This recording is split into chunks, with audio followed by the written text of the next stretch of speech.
नमस्कार मित्रांनो, digital hub या चॅनलवर आपलं स्वागत आहे। चॅनलवर पहिल्यांदा आला असाल तर प्लीज चॅनलला सबस्क्राईब आणि शेअर करायला विसरू नका। आणि आज आपण बघणार आहोत वयोश्री योजना, जी 65 वर्षावरील व्यक्तींसाठी आहे। यांना ज्येष्ठ नागरिकांना यात 3000 रुपये मिळणार आहे।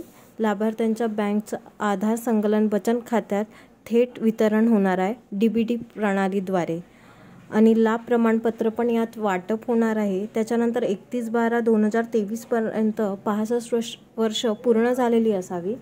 BPL कार्ड किंवा इंदिरा गांधी वृद्ध कार्ड सेवा निवृत्त मिळण्याचा पुरावा पाहिजे। जर तुमच्याकडे आधार कार्ड नसेल तर पाहिजे आणि आधार कार्ड असणं अनिवार्य आहे। नंतर तुमची फॅमिली इन्कम 2 लाखाच्या कमी असावी आणि त्याचे तुम्हाला स्वयंघोषणा पत्र द्यायचे आहे। आणि जेही निवडवेल त्यात 30% महिला असणार आहे।